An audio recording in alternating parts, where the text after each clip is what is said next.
punches he was hitting my gloves. Yeah, did he move my head? Yeah, but he didn't fucking hurt me. He never put me in danger, not once, man. And it's really dejecting when I don't even get the respect out of the judges. And I've been putting so much fucking time into this sport. These motherfuckers like straight up just like fucking rape me and don't even kiss me, dude. That's some fucked up ass shit. Honestly, dude, because you want to say I lost? Fine. Tell me I lost. That's cool. But you're gonna tell me that I'm only gonna give me one round, the one round that I drop him in, and the rest, like, I lose? Bullshit, man. Bull fucking shit. I mean, I know you say you're dejected about the judges, and I don't blame you, but you definitely gave a good performance. And you're a guy that said you were going to retire, you know, a year ago. So you got to feel good about that, right? You know what? I get there's no moral victory here, nothing like that, man. I came here for the win. I came to win. I came to beat Andy. With all due respect, yeah, did he beat me? Yeah, maybe. You know, I give him maybe like 7 rounds. You know, at most. And I'm the one in the ring. I know what's going on in there. And these fucking judges, like straight up, I get no respect from them. No fucking respect. I honestly believe that judges should wear like some noise canceling headphones so they don't get swayed by the crowd. Because dude, they're all cheering and ooh ah and they're hitting me with my fucking glove. How is that a fucking point? And you're hitting me with my glove. You're hitting me with me having my hands up. That's bullshit. You know, my respect goes out to Andy. Yeah, maybe he did beat me, but he didn't beat me the way the judges make it seem, man. And like, it's honestly these judges need to be held accountable. I'm feeling like fucking LeBron James. They need to have some accountability and why they scored it like that. Why are you only gonna give me 1 round? How? How are you gonna give me just 1 round? I think you bring up a great point because oftentimes in boxing we hear, oh, well, the right guy won or whatever, but you're right, it's not enough. The judges have to get the rounds right too. So what do you think is the solution? One thing, and honestly, I believe that they need to put some headphones on because I feel like they get swayed by the crowd. They do. Just like Kaunaki, you know, did he beat me? Maybe. But like a lot of punches that I got hit were hitting the gloves. A lot of them hitting the gloves. You telling me that's a point? That's a point if you hit me in the gloves? What the fuck? I'm not like, again, no, not taking nothing away from Andy. You want to give him the victory? Fine. But don't rape me.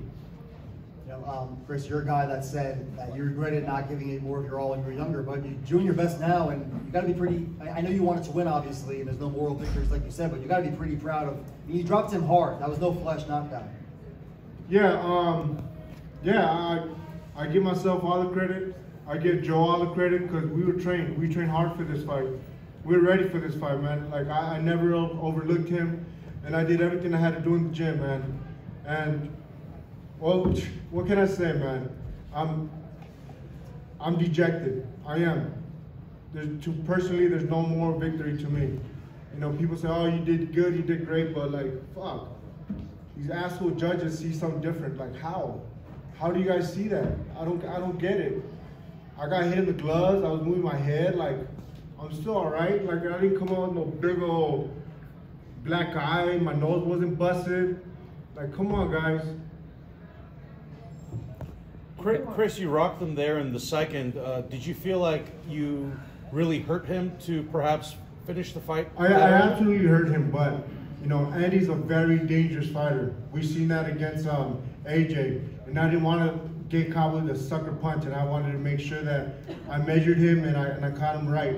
You know, that right hand hit him flush in the chin, and then put him down. He didn't put me down, and honestly, you could probably watch the fight again. He probably hit me 1 or 2 good times. I hit him countless amount of times with the right hand, and the jab was snapping his head back. Like, he may have speed, he may have power, but he didn't hurt me. He didn't fucking hurt me. You rocked him hard again in the third. His knees folded. Do you, now looking back at it, perhaps regret that you didn't really push it there in the third? Nah, man. This is boxing, man. It's a dangerous sport.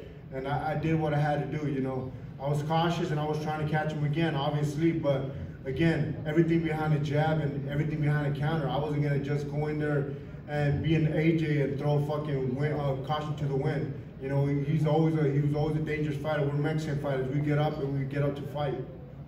Did you see? Speaking of fights, did you see the fights in the stands? Did you catch any of that? Nah, man. I just heard all the crowd like hooting and hollering. I was like, holy shit, there's something going on in the crowd. And I wasn't gonna stop to watch, but I did hear them. I did hear the fans. Chris, did you expect a better Andy Ruiz and all the hype surrounding the Team Canelo move? Was he as good or was he better? What did you really feel from Andy Ruiz? No, I was better. That's the key. I was a better fighter.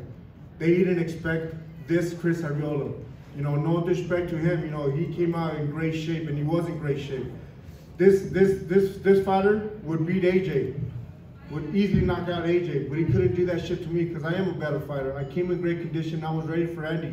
Everything he had to offer, I was ready for it, man. And fucking judges, suck my dick. Hey, Chris, I had it 116, 111. You said you're happy with, if they're gonna. Yeah, exactly. Like I'll take that all day. You know, over like 118. Come on, that means they only gave me one fucking round. One round. Like honestly, they honestly need to have some accountability. They need to show me how and why they judge the rounds like that. Like honestly, how? How, dude? A lot of punches. He was hitting my gloves like they're like this. And yeah, did my glove hit my face? Fuck, my own glove hit my face. Sorry, but dude, his glove never touched me in my face in order for them to give him that fucking round, man. You're always giving it your all. I expect that. I can't speak for everyone else. Have we seen the last of you? I know you're frustrated, but do you say to yourself, you know what? Fuck these judges. I want to come back and I want to just. You know, these judges just leave a sour taste in my mouth, man. It makes me feel like, why am I doing this? Why am I doing this when they're fucking turning around and just raping me? And that's exactly what I got right now. I got it straight up the ass, like for reals. Yeah, no Vaseline, Joe. It hurt. I cried. That's not fair. I know, it's not fair at all. You know, like for real, man, like, do I want to fight again? Of course I want to fight again. I'm a fighter. This is what I do. This is what I do for a living. I'm still on the top of the game. I'm still coherent. You still understand what the fuck I'm saying. You know what I'm saying? And it bothers me. It really is bothersome to lose like that.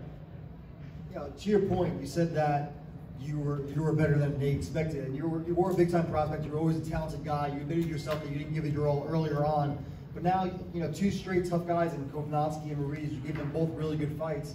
Why not fight like a Dillian White next? There's Luis Ortiz. Who do you want to fight? I think there's some really big fights for you still. You know what? I'm gonna do whatever Al tells me. If I fight Ruiz again, hell yeah, let's do that shit again. Let's run it back. You know, I think another Ruiz fight would be great. But Dillian White, at the end of the day, Dillian White, is that the steroid guy? Is that the guy that said got popped for steroids or something? No, that was Miller. Oh, whatever. Yeah, regardless, man, I don't care. Whoever wants to fight me, they can get it. You know, this fight was just. Let's go to the Zoom questions, please. Andrew, take it away. Sorry, man. Sorry. I'm very just in my own little fucking world. Go ahead, Andrew. Thanks, Kelly. We'll take a couple of questions from Zoom now. As y'all can see, we also have Joe Goosen on the dais. Our first question here will come from Jeremy Harridges. Jeremy, please unmute yourself, say who you're with, and ask your question. Hi, this is Jeremy Harridges with Fansided.com. Chris, I noticed that you got hit in like the left shoulder blade somewhere around the 8th round. How did that affect you, and what did you feel for the remainder of the fight? No, it didn't affect me. It's just part of boxing, man. It's just shake it off and keep fucking fighting. You know, it's part of boxing.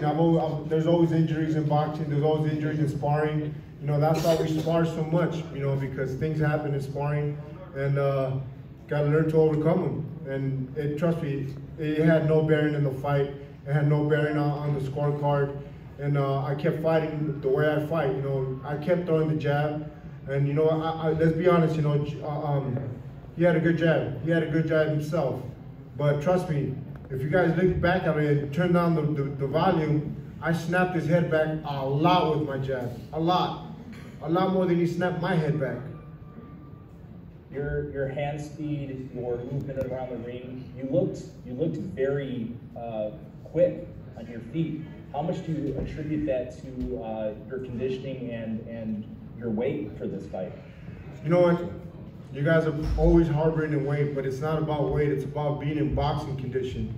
That's what I attribute all this moving around, being able to move around. We were in boxing shape.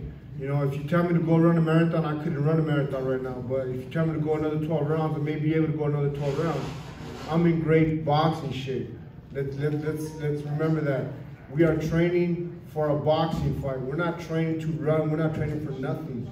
You know, me and Joe and Jonathan, we worked every day on our toes, inside, outside, whatever it was, we were ready for whatever we had to do to win the fight. Thanks, Jeremy. Our next question is going to come from Jim Conlon. Jim, please unmute yourself, say who you're with, and ask your question. Hi, Chris. I'm just wondering, in those closing national championship rounds, in the corner, the 10th round, did you and your coach feel that you were ahead going into those last 2 rounds? No, then we never counted the judges. We never thought that we were ahead. And the thing is, we never talk about that. We talk about working about winning rounds one by one. And you know what, dude? Honestly, I gave myself 1 or 2 of those rounds, man. I wasn't tired. I was never tired. You know, the one thing that I was just very cautious about him, very cautious about his counter punches, very cautious about his right hand. You know, a lot of punches I caught in my gloves. I moved my head. Yeah, I actually moved my head. You know, I countered too. I was countering pretty good too. I wasn't getting no credit for none of that shit. I didn't get no oohs and ahs for that, and it's very dejecting, very pisses me off. And lastly for me, Chris, when you knocked Andy in the 2nd round, did you feel at that stage you were going to take him, that possible another knockout was on the cards in that 2nd round? You know, I didn't want to get confident like AJ did. You know, talking about Andy, he's one of those fighters that get back up and he throws more punches, and he throws punches with power because he doesn't want it. He has that Mexican spirit, and I had to be cautious. Yeah, I knew he was hurt. He was still hurt even in the 4th round after that. And you know what? That's boxing, man. You know, I respected him a little too much, maybe. I respected maybe his power a little too much, and I didn't go in for the kill. But, you know, with all due respect, I had to do it. Go ahead. All right, thanks, Jim. We'll throw it back to the venue. Joe, question for you over here. How would you assess Chris's performance tonight? I thought it exceeded what the boxing world was probably expecting. I think it exceeded what the fans were expecting. The critics, I read a lot of stuff after the weigh-in. I usually don't go on this media or whatever. I said, look at it. And everyone's going, wow, it's, I go, they think Chris is like, hasn't trained for this or that he can fight. And so he did what I thought he was gonna do. I just thought he was gonna knock out Andy Ruiz, to tell you the truth. I never told him anything except we're gonna win this fight. And we're gonna hurt this guy. And when he knocked him down in the 2nd round and hurt him in the 3rd, I was very nonplussed. I was just like taking it in stride because I was expecting that to happen. I was very happy with his performance. I mean, I wish we would have gotten a better shake on the cards. But look, again, and I've said it before, I said it after the Kovnowski fight, there are very few times you can fight and lose on the scorecards, but win. You know, you win the public, you win the boxing fans, maybe the press, the promoter for sure. I had California commission officials come out to me going, wow, we were blown away. That was like an incredible, we didn't expect Chris to box, number one, or to hurt Ruiz. See, Chris never got wobbled, he never got hurt, he never got dropped. Yeah. So CompuBox said Chris landed 109 punches and Andy landed 161, and none of the judges gave Chris anything after the 3rd. What do you think went wrong, perhaps, that Chris was not getting any rounds awarded to him? I don't know, if you look at the... I say the crowd. I'm gonna answer that, I'm gonna say the crowd. Because every time I got hit, like honestly, you guys watch it again, I get hit in the gloves, and the crowd goes wild. Because, you know, obviously he's strong and he's going to move me, but he didn't hit me. How are you going to score something like it's hitting me in the gloves? What the? Yeah, we worked very hard on blocking and head movement. Chris blocked 99.9% of those left hooks. Did he get hit with a couple of hooks? Yeah, sure. I mean, it's a fight. But all the big ones, because he kept repeating himself, he threw that right hand, that quick hook off of it. And we were expecting it. We knew what we had to look out for. But we put as many rounds in defensively in the gym as we did offensively. So we were prepared for it, and I thought Chris did an outstanding job defensively.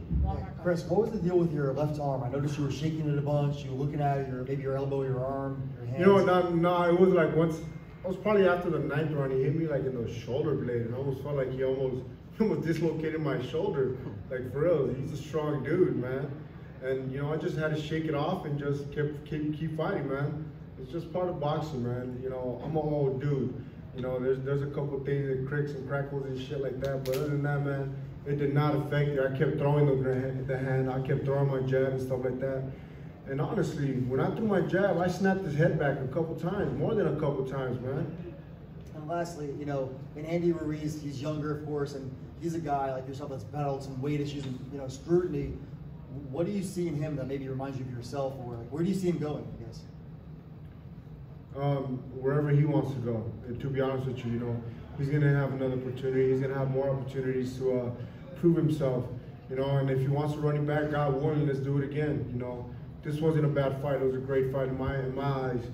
And, you know, wherever we go, I'm ready. I'm okay with it. I'm okay with keep fighting. I'm okay with retiring. I'm okay with whatever happens, man. Thanks. You fought Wilder and Andy now. Who wins if they fight each other? Andy. And the only reason saying Andy is because, you know, his hands feet and he's relentless. But, you know, then again, let's think about this. If he stays on the outside, Wilder chews him up. He can't do that. You know, he has to get his ass in the inside, move his head, and get back in there, you know. But I'll be Wilder my damn self. Thank you. We done? You're done. We got one interview over here for you, but you got to come down.